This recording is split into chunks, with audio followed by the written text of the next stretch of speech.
Good morning all. ഞാൻ Ramakrishnan T B, SEBI registered research അനലിസ്റ്റാണ്. ഈ ഓഡിയോ കേട്ടതിന് ശേഷം ഡിസ്ക്ലെയിമർ കൂടി വായിച്ചു നോക്കണമെന്ന് താല്പര്യപ്പെടുന്നു.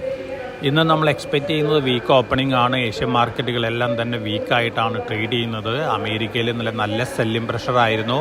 അമേരിക്കയിൽ 30 ഇയർ ബോണ്ട് yield 5% മുകളിലേക്ക് പോയിരിക്കുകയാണ്. അതോടൊപ്പം തന്നെ 20 ഇയർ ബോണ്ട് ഓപ്ഷനിൽ ഇൻവെസ്റ്റേഴ്സിൻ്റെ ഭാഗത്ത് നിന്ന് കാര്യമായിട്ടുള്ള ഇൻട്രസ്റ്റ് ഒന്നും കണ്ടിട്ടില്ല. അതിൻ്റെ ഒരു നെഗറ്റീവ് ഇമ്പാക്റ്റ് ഇന്നലെ അമേരിക്കൻ മാർക്കറ്റിലുണ്ടായിരുന്നു. ഡൗ ജോൺസ് 817 പോയിൻറ്റ് വീക്കായിട്ടും S&P 500 95 പോയിൻറ്റ് വീക്കായിട്ടും നാസ്ഡാക്ക് 270 പോയിൻറ്റ് വീക്കായിട്ടാണ് ഇന്നലെ അമേരിക്കയിൽ ക്ലോസ് ചെയ്തിട്ടുള്ളത്. അതോടൊപ്പം തന്നെ വൊളാറ്റിലിറ്റി ഇൻഡെക്സും 20.88 ഉയർന്നിരിക്കുകയാണ്. ഇത് ഇൻഡിക്കേറ്റ് ചെയ്യുന്ന ഒരു വൊളാറ്റിലിറ്റിനെ തന്നെയാണ്.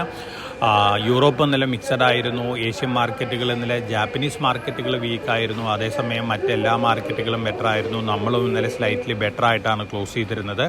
ഇന്ന് മോർണിംഗിൽ ഏഷ്യൻ മാർക്കറ്റുകളെല്ലാം തന്നെ വീക്കാണ്. ഇന്ന് നമ്മൾ എക്സ്പെക്റ്റ് ചെയ്യുന്ന ഒരു സ്ലൈറ്റ്ലി വീക്ക് ഓപ്പണിംഗ് ആണ്. കമോഡിറ്റികൾ നോക്കുകയാണെങ്കിൽ കോപ്പർ അതുപോലെ തന്നെ സിങ്ക് ഒക്കെ ബെറ്റർ ആയിട്ടാണ് ഇന്നലെ ക്ലോസ് ചെയ്തിട്ടുള്ളത്. ഇന്ന് ബെറ്റർ ആയിട്ട് തന്നെയാണ് ട്രേഡ് ചെയ്യുന്നത്. ഗോൾഡ് വീണ്ടും മുന്നേറാണ്. $3,340 പെർ ഔൺസ് ആണ് സ്പോട്ട് ഗോൾഡ് ഇന്ന് ട്രേഡ് ചെയ്യുന്നത്. ഇത് തീർച്ചയായിട്ടും സേഫ് ഹെവൻ അസറ്റ് എന്നുള്ള ഒരു പരിവേഷം അമേരിക്കൻ ഡോളറിന് നഷ്ടപ്പെടുന്നു എന്നുള്ളൊരു ഇമ്പാക്റ്റാണ്.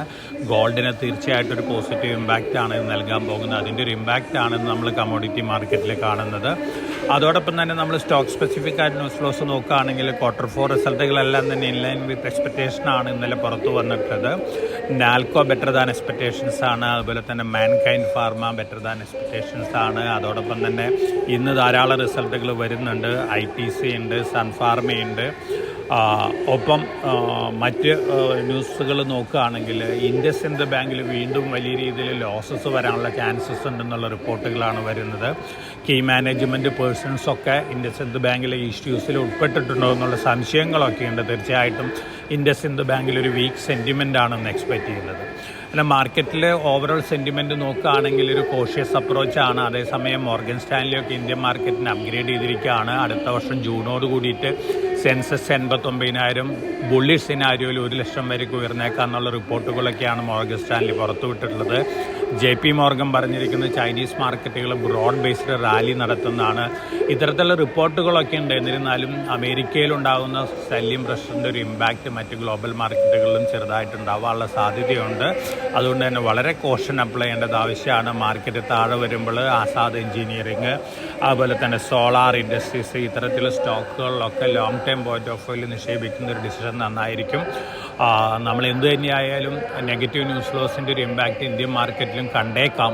എന്നിരുന്നാലും ഓവറോൾ നോക്കുകയാണെങ്കിൽ ഇന്ത്യൻ മാർക്കറ്റിൻ്റെ സെൻറ്റിമെൻറ്റ് പോസിറ്റീവ് തന്നെയാണ്. ലോങ് റണ്ണിൽ ടെമ്പററി ആയിട്ടുള്ള വൊളാറ്റിലിറ്റി ഒക്കെ മാർക്കറ്റിൽ കണ്ടേക്കാം. അപ്പോൾ ലോങ് ടൈം പോയിന്റ് ഓഫ് വ്യൂവിൽ മാർക്കറ്റ് താഴെ വരുമ്പോൾ നമ്മൾ സജസ്റ്റ് ചെയ്യുന്ന സ്റ്റോക്കുകൾ ഇൻവെസ്റ്റ് ചെയ്യാനുള്ള ഡിസിഷൻ എടുക്കുക. അപ്പോൾ എല്ലാവർക്കും നല്ലൊരു ട്രേഡിൻ്റെ ആശംസിച്ചുകൊണ്ട് ഞാൻ ഇന്നത്തെ പ്രീ മാർക്കറ്റ് കമൻറ്ററിയോട് അവസാനിപ്പിക്കുകയാണ്. Thank you.